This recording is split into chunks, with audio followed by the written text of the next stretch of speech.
नमस्कार साथियों, स्वागत करता हूं आप सभी का एक बार फिर से नए वीडियो में। साथियों, इस समय अमेरिका के राष्ट्रपति डोनाल्ड ट्रंप के द्वारा उठाए जा रहे कदमों और उनके द्वारा दिए जा रहे बयानों की वजह से पूरी दुनिया में उथल पुथल मची हुई है। साथियों, ट्रंप एक तरफ पूरी दुनिया में शांति स्थापित करने की बात करते हैं, वहीं दूसरी तरफ वेनेजुएला जैसे देशों पर हमला करते हैं और ग्रीनलैंड जैसे क्षेत्रों को कब्जा करने की बात कहते हैं। साथियों, ये वही अमेरिका है जो द्वितीय विश्व युद्ध के बाद यूरोपीय देशों के साथ मिल करके नाटो जैसा संगठन बनाता है और नाटो के सदस्य देशों की जो सुरक्षा की गारंटी लेता है और सुरक्षा का दावा करता है।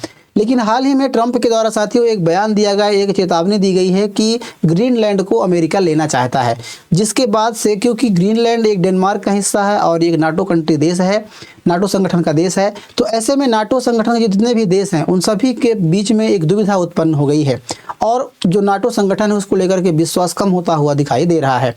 साथियों, इसी बीच जर्मनी के द्वारा एक फैसला लिया गया है और जर्मनी ने कहा है कि जर्मनी खुद का अपना एक ताकतवर सेना बनाएगी। इसको लेकर चर्चाएं काफ़ी तेज हो गई हैं और इस घटना को इतिहास से भी जोड़कर देखा जा रहा है, क्योंकि साथियों ये वही जर्मनी है जो प्रथम विश्व युद्ध हो चाहे द्वितीय विश्व युद्ध हो, इनमें इनका बहुत बड़ा रोल रहा है। और अब चर्चाएं इस प्रकार की भी तेज हो गई हैं कि क्या आने वाले समय में विश्व तीसरे विश्व युद्ध की ओर जा रहा है। इन तमाम संभावनाओं को आज हम इस पर चर्चा करने वाले हैं। साथियों, आप खबरों में देख सकते हैं इस प्रकार के हेडलाइंस बन रही हैं, जिसमें जो अभी जर्मनी के द्वारा जो फैसला लिया गया है उसके बाद हिटलर से इसकी तुलना की जा रही है कि क्या हिटलर के बाद सबसे ताकतवर सेना बनाने में जर्मनी जुटी हुई है और कुछ इस प्रकार के वहां पर सेना में भर्ती होने के लिए वहां के युवाओं को ऑफर भी दिए जा रहे हैं। साथियों, आप इस प्रकार के हेडलाइंस देख सकते हैं। अब बात करें साथियों, जो जर्मनी की सेना है, जर्मनी की जो सेना है जिसे बुंडसवेयर कहते हैं, उनमें ऐसी खबरें आ रही हैं कि वहाँ के सरकार के द्वारा, जर्मनी के द्वारा युवाओं को 23 महीने की अनिवार्य सेवा के लिए आकर्षक प्रस्ताव दिए जा रहे हैं। मतलब जर्मनी सरकार वहाँ के युवाओं को 23 महीने की अनिवार्य सेवा, जिस प्रकार से चाइना में है, रसिया में है, वहाँ पर सेना में ड्यूटी करना अनिवार्य हो जाता है, तो इसी प्रकार से जर्मनी के द्वारा भी इस प्रकार के प्रस्ताव दिए जा रहे हैं। और इसमें अच्छी तनख्वाह, कई सुविधाएँ शामिल हैं, जैसे वेतन 26 यूरो यानी कि लगभग भारतीय रुपये में बात करें तो 2.5 यानी कि 2.5 लाख रुपए महीने के हिसाब से दिए जाएंगे। इसके अलावा रहने की जगह मुफ्त है, इलाज मुफ्त होगी, टैक्स कटने के बाद भी 23 यूरो यानी कि लगभग 2 लाख रुपए महीने की बचेंगे। तो इस प्रकार की बड़ी जो रकम है उनको सेनाओं में शामिल होने वाले युवाओं को दिया जाएगा। साथियों, जर्मनी ने नाटो से वादा भी किया है कि 2035 तक उसके बाद 2 लाख उसके पास यानी जर्मनी के पास 2,60,000 एक्टिव सैनिक हो जाएंगे। इसके अलावा उसके पास 2 लाख रिजर्व सैनिक भी होंगे। इससे सेना की जो कुल संख्या है वो 5 लाख के करीब पहुंच जाएगी। तो इस प्रकार से जर्मनी के द्वारा भी फैसला नाटो को दिया गया है। इसके अलावा आप बयानों में देख सकते हैं साथियों, अभी जो डाटा निकल कर आ रही है इसमें बात की जा रही है कि जो जर्मनी के पास सेना है, यानी कि जर्मनी जिसे बुंडसवेयर, जर्मनी सेना को बुंडसवेयर कहते हैं, पिछले साल नवंबर तक एक्टिव आर्मियों की संख्या 1,84,000 थी। साथियों, मई से नवंबर 2025 के बीच इसमें 25,000 से ज़्यादा सैनिकों का इजाफा हुआ है। मई में जो यहाँ के जो चांसलर हैं, यानी कि चांसलर फ्रेडरिक मर्ज जो यहाँ के चांसलर हैं, ने संसद से कहा था कि जर्मनी सेना को यूरोप की सबसे मजबूत सेना बनाना होगा। इस प्रकार की घोषणा उनके द्वारा की गई थी। साथियों, थोड़ी देर के लिए आपको उस मैप में समझाने का प्रयास करें कि जर्मनी की व्यवस्था स्थिति क्या है, तो आप देखेंगे ये पीले कलर की जो जर्मनी देख रही है रेड पट्टी में, ये जर्मनी का, ये पूरा जर्मनी है।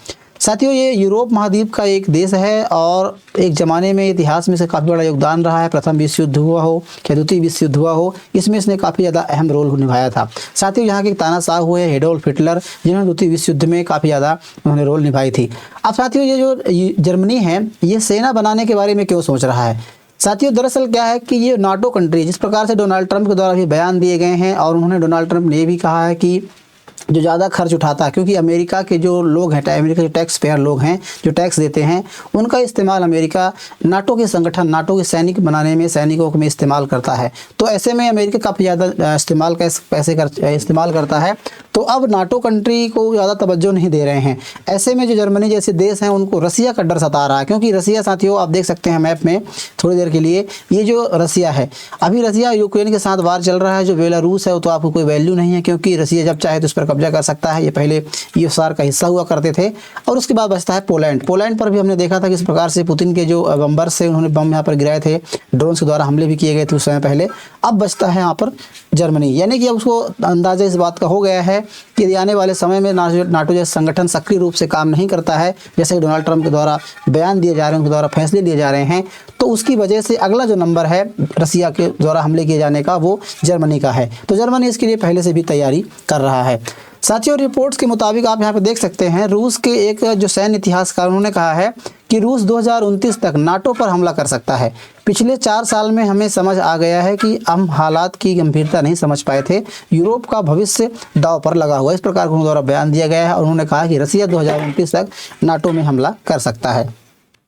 साथियों, रसिया के द्वारा जैसे आप देख सकते हैं, यूक्रेन के द्वारा, जर्मनी के द्वारा ये भी बयान दिया गया है कि रूस का जो यूक्रेन से पीछे नहीं है। मतलब जैसे आप सभी देख रहे हैं कि यूक्रेन और रसिया के बीच पिछले काफ़ी 2-3 सालों से युद्ध चल रहा है और रसिया 1% भी नीचे पीछे हटने के लिए तैयार नहीं। उसका कहना ये भी है कि जर्मनी इस साल सेना के जो युद्ध लड़ा जा रहा है, यानी कि रसिया पीछे नहीं हट रही है, तो उसका एक मकसद कहीं ना कहीं भारत जो नाटो जैसा संगठन है उन पर भी हमला करने की तैयारी ये कर रहा है। साथियों, जर्मनी ने इस साल सेना के रिस्ट्रक्चर के लिए 108 यूरो डॉलर यानी कि लगभग 9,70,000 करोड़ रुपए खर्च कर रहा है। साथियों, उसके अलावा रसिया के तरफ से भी एक बयान आया है। रसिया के जो राजदूत हैं सरगोई नेचवान ने कहा है कि भी उन्होंने इंटरव्यू में कहा था कि जर्मनी की जो नई सरकार है वो रूस में संभावित युद्ध की तैयारी कर रही है, तैयारी को तेज कर रही है। तो इस प्रकार से दोनों देशों के बीच बयानों को लेकर के खबरें आ रही हैं और इसमें दोनों देशों के बीच तनावपूर्ण स्थिति देखने को मिल रही है। एक सर्वे करवाया गया था दिसंबर में वहाँ पर जर्मनी में, उनमें पूछा गया था कि 10 में से 8 नागरिक ये मानते हैं, जो 10 लोगों में से 8 नागरिक जर्मन नागरिक ये मानते हैं कि रूस के राष्ट्रपति व्लादिमीर पुतिन यूक्रेन युद्ध में शांति समझौते को लेकर गंभीर नहीं है। यानी कि पुतिन नहीं चाहते हैं कि यूक्रेन और रूस के बीच कोई शांति जो है शांति स्थापित हो सके, शांति समझौता हो सके। 10 में से 8 लोग ये बात मानते हैं।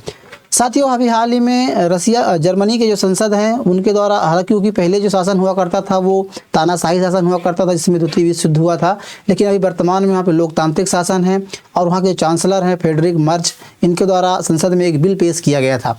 साथियों, उन्होंने उस बिल में संसद द्वारा पास किया गया है कि अभी जो जर्मनी है, पहले उस पर प्रतिबंध लगा हुआ था, जर्मनी सरकार के द्वारा लगाया गया था कि जर्मनी सरकार कहीं से भी लोन नहीं ले सकती है, यानी कि कर्ज नहीं ले सकती है।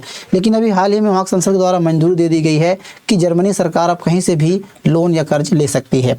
यानी कि साथियों, इस प्रकार के कर्ज लेकर के जर्मनी अब निश्चित तौर पर अपने इन पैसों का इस्तेमाल अपनी सेना को बढ़ाने में करेगा, सैन्य क्षमता में इसको विकास करने में काम करेगा। साथियों, आपको बता दें कि ये वही जर्मनी है जो प्रथम विश्व युद्ध जो 1915 में से लेकर 1919 तक लड़ा था और उसके बाद से 1939 से लेकर के 1945 तक जो द्वितीय विश्व युद्ध लड़ा गया था, इनमें जर्मनी का बहुत बड़ा रोल रहा है। साथियों, अभी तो विश्व युद्ध के बारे में आप लगभग सभी जानते होंगे, फिर मैं आपको एक ओवरव्यू बता दूं कि जो ऑस्ट्रिया के राजकुमार थे उनके ऊपर उनके जो राजकुमार थे और उनकी पत्नी, उनकी हत्या कर दी गई थी, जिसके बाद से उन्होंने जर्मनी पर हमला कर दिया था। और जर्मनी जो था, और उसके बाद से जो पूरी दुनिया है वो दो गुटों में बढ़ जाती है और प्रथम विश्व युद्ध शुरू हो जाता है, जिसमें से एक तरफ जर्मनी है, इटली जैसे देश थे, इसके अलावा ब्रिटेन, फ्रांस दूसरी तरफ, यानी कि जो धुरी राष्ट्र थे और मित्र राष्ट्र, इन दोनों देशों के दोनों गुटों के बीच युद्ध शुरू हो जाती है। उसके बाद साथियों 4 साल तक युद्ध चलता है, काफ़ी ज़्यादा तबाही होती है, काफ़ी ज़्यादा नुकसान होते हैं और उसके बाद जो एक संगठन बनाया जाता है, एक अंतर्राष्ट्रीय स्तर का संगठन बनाया जाता है और उस संगठन के द्वारा जर्मनी के ऊपर काफ़ी ज़्यादा पेनल्टी लगाई जाती है, काफ़ी ज़्यादा उसको पैसे जमा करने पड़ते हैं, जो नुकसान हुआ उसकी भरपाई करनी पड़ती है। लेकिन जर्मनी की स्थिति ऐसी नहीं होती है कि वो भरपाई कर सके और पेनल्टी को पूरा कर सके। उसके बाद वो लगभग 20 साल के आसपास बाद ही वो दूसरा युद्ध शुरू कर देता है। और इस युद्ध में आप देख सकते हैं जो यही युद्ध दोनों, एक तरफ जर्मनी रहता है, दूसरी तरफ आप देख सकते हैं कि ब्रिटेन, फ्रांस, जो सोवियत संघ रूस है, अमेरिका है, और दूसरी तरफ जर्मनी, इटली और जापान जैसे देश इसमें युद्ध में भाग लेते हैं। काफ़ी ज़्यादा नुकसान होता है और आप सभी जानते हैं कि अमेरिका के द्वारा जापान पर 2 बम गिराए जाते हैं, परमाणु बम गिराए जाते हैं, क्योंकि तब तक अमेरिका परमाणु बम विकसित कर चुका होता है। तो उसके द्वारा जापान के ऊपर परमाणु बम गिराए जाते हैं। उसके बाद ये युद्ध पूरी तरह से ख़त्म हो जाती है। साथ ही 1945 में द्वितीय विश्व युद्ध जो होता है उसमें जर्मनी हार हो जाती है, जर्मनी की हार होती है और हिटलर की जो आक्रामक सेना है उसमें यूरोप में भारी तबाही मचाई थी। यानी कि यूरोप के जो देश हैं, चाहे ब्रिटेन हो, फ्रांस हो, ये सभी देश पूरी तरह से कंगाल हो गए थे और ख़त्म हो गए थे। साथ ही युद्ध के बाद से जो मित्र देश थे, अमेरिका, ब्रिटेन, सोवियत संघ, रूस, इन्होंने जर्मनी को निरस्त्रीकरण के लिए पूरी तरह से हथियार विहीन कर दिया था। उसके प्रतिबंध लगाए थे कि आप कोई भी शस्त्र जो है नहीं बनाएंगे। मतलब पूरी तरह से इसको हथियार विहीन कर दिया गया था। इस प्रकार की सजा दी गई थी। उसके बाद 1949 में जर्मनी दो भागों में बढ़ जाता है, वेस्ट जर्मनी और ईस्ट जर्मनी। जो पश्चिमी जर्मनी होता है वो अमेरिका के साथ चला जाता है, अमेरिका कब्जे में रहता है, और जो पूर्वी जर्मनी है वो सोवियत संघ रूस के साथ आ जाता है। उसके बाद 1955 में साथियों जो वेस्ट जर्मनी है इसको नाटो जो संगठन बनाया गया था उसमें शामिल किया जाता है। उसके बाद साथियों 3 अक्टूबर 1990 को ईस्ट जर्मनी खुद को वेस्ट जर्मनी में मिला लेता है, और इस प्रकार से जर्मनी एक नया देश यानी कि एक देश बन करके निकल कर आता है। अब साथियों ये वही नाटो संगठन है जिसके बारे में भी चर्चा की जा रही है कि दरअसल नाटो आप देख सकते हैं जो मैप में कुछ उत्तरी अमेरिका के देश हैं, जिसमें से अमेरिका हैं, कनाडा है, ग्रीनलैंड, आइसलैंड है। इसके अलावा ज़्यादातर जो देश है नाटो संगठन में 31 देश हैं। साथियों 31 देशों में से ज़्यादातर जो देश 27 देश हैं, लगभग नाटो संगठन में लगभग 24 देश ऐसे हैं जो यूरोप देश के हैं, यानी कि ज़्यादातर जो देश हैं यूरोपीय कंट्री हैं, यूरोपीय कंट्री जो नाटो संगठन में हैं। तो इनकी सुरक्षा की जिम्मेदारी है वो अमेरिका के राष्ट्रपति अमेरिका के द्वारा लिया जाता है। और उन्होंने ये भी कहा कि नाटो संगठन जो है जिसमें 31 देश हैं, इन किसी भी देशों में उनका एक नियम है कि आर्टिकल 5 में ऐसा वर्णन किया गया है कि इन किसी भी देशों पर यदि किसी अन्य देश के द्वारा हमला किया जाता है तो पूरे नाटो संगठन के ऊपर हमला माना जाएगा। यदि सपोज करें कि यदि पोलैंड जैसे देश है, यदि रसिया पोलैंड पर हमला कर देता है तो ये सभी देशों पर हमला माना जाएगा और ये सभी देश एक साथ मिल करके इस पर युद्ध लड़ेंगे। इस प्रकार का उनके द्वारा संगठन बनाया गया था, और ये संगठन एक सैन्य संगठन के रूप में कार्य कर रहा था। और चूँकि सभी जानते हैं कि जो पावरफुल देश है वो वर्तमान में अमेरिका है, तो साथियों अमेरिका के द्वारा ये दावा किया गया था कि संगठन की जिम्मेदारी अमेरिका की होगी, और अमेरिका पूरी तरह से हथियार बनाएगा, पूरी तरह सेना का निर्माण करेगा और सैन्य इंफ्रास्ट्रक्चर निर्माण करेगा। बाकी जो देश हैं इनको पूरी तरह से इनको मना कर दिया गया था। एक तरह से यूँ कहें कि इनको बनाने का अधिकार नहीं दिया गया था, और इन सभी देशों के पास वर्तमान में कोई भी मजबूत सैन्य टुकड़ी या फिर सैन्य व्यवस्था नहीं है। तो एक तरफ से अमेरिका के द्वारा ही इसकी जिम्मेदारी ली गई थी। उसके बाद हाल ही में साथियों जिस प्रकार से अभी डोनाल्ड ट्रंप ने डेनमार्क के जो हिस्सा है ग्रीनलैंड उसको लेने की बात की, उसको कब्जा करने की बात कही है, उसके बाद से नाटो संगठन में काफ़ी ज़्यादा अविश्वास पैदा हो गया है और कई सारे ऐसे देश हैं जो खुलकर आए हैं। क्योंकि नाटो संगठन जो कोई देश थे जिसमें से यूरोपीय देश थे, लगभग 27 यूरोपीय देश जो हैं उनमें से 23 यूरोपीय देश नाटो के संगठन के देश हैं, यानी कि नाटो के मेंबर हैं। तो अभी हाल ही में जिस प्रकार से डोनाल्ड ट्रंप ने चेतावनी दी थी कि ग्रीनलैंड को कब्जा करना चाहते हैं, उसके बाद से जो यूरोपीय देश है वो एक साथ आ गए और डोनाल्ड ट्रंप के खिलाफ उन्होंने खड़े हो गए थे। और अभी हाल ही में जिस प्रकार देखा डोनाल्ड ट्रंप इसके लिए यूटर्न हो गए, मतलब उन्होंने अपना जो वादा है उन्होंने पलट लिया है, और उन्होंने ये भी कहा है कि अब ग्रीनलैंड पर किसी प्रकार की कोई सैन्य कार्रवाई नहीं की जाएगी। तो ऐसे में साथियों कहीं ना चर्चा इस बात को निकल कर आती है कि डोनाल्ड ट्रंप कभी भी आए दिन इस प्रकार के हमले कर सकते हैं। तो इसके लिए भी जो है ट्रंप को धोखा देने वाली बात को लेकर के भी बात कही जा रही है कि डोनाल्ड ट्रंप ने ये भी कहा है। इसके अलावा साथियों नाटो संगठन को लेकर के जर्मनी में भी कई प्रकार के सर्वे किए गए हैं। आपको बता दें कि जून 2025 में एक सर्वे हुआ था जिसमें जर्मन लोगों से पूछा गया था कि क्या अमेरिका नाटो के तहत यूरोप की सुरक्षा की गारंटी लेता है, जिसमें से 73% लोगों ने नहीं कहा था। 5 महीने के बाद फिर से दिसंबर में सर्वे करवाया गया और उसकी संख्या बढ़कर 84 हो गई। मतलब 100 में से 84% लोग ये मानते हैं कि अमेरिका नाटो के तहत यूरोप की सुरक्षा गारंटी नहीं लेगा।